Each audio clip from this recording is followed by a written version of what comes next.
Ce n'est pas une métaphore. Ce n'est pas une alerte. C'est réel. C'est maintenant. Un cargo brûle dans le détroit d'Ormuz. Son équipage a évacué. Une mine a déchiré la coque d'un porte-conteneur quelques heures plus tôt. Bienvenue dans l'endroit le plus stratégique de la planète. Ormuz. 50 km de large. Une bande d'eau entre l'Iran et Oman. Un tiers du pétrole mondial y transite chaque jour. 20% du gaz naturel de la planète. 30% du gaz de pétrole liquéfié. 50 km. C'est tout ce qui sépare le monde de la pénurie. L'Iran avait une carte dans la Manche. Une carte que personne ne voulait voir jouer. Les mines.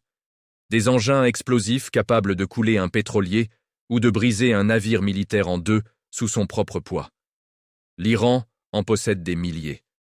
5000 raisons pour lesquelles aucun assureur ne veut couvrir un tanker qui tente de franchir le détroit. La réponse américaine a été immédiate. Des frappes aériennes ont détruit 16 navires iraniens utilisés pour le minage. Des missiles ont frappé les positions des gardiens de la Révolution. Mais les gardiens ont répondu. Dans la nuit, les cargos continuèrent de brûler. Téhéran n'avait plus grand-chose à perdre. Sa marine affaiblie. Son économie étranglée. Ses sites nucléaires détruits. Mais quand un État est acculé, il ne cherche plus à gagner. Il cherche à infliger assez de douleur pour que l'adversaire hésite. Les conséquences sont immédiates et planétaires.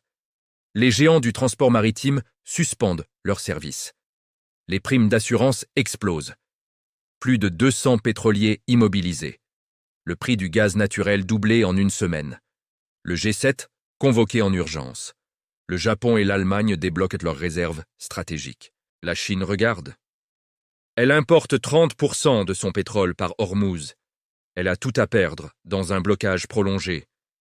Et peut-être quelque chose à gagner dans le chaos. Pékin ne tire pas. Pékin observe. Pékin calcule. Le commerce maritime se redéploie.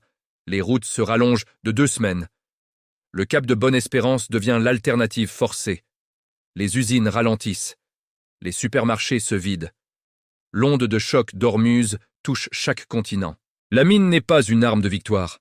C'est une arme de dissuasion par la destruction mutuelle assurée.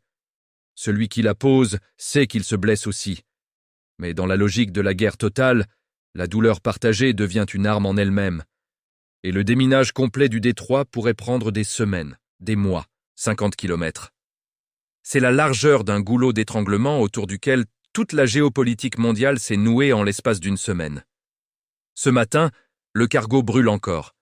La question n'est plus de savoir si cette guerre va s'étendre. La question est de savoir jusqu'où elle peut aller avant que quelqu'un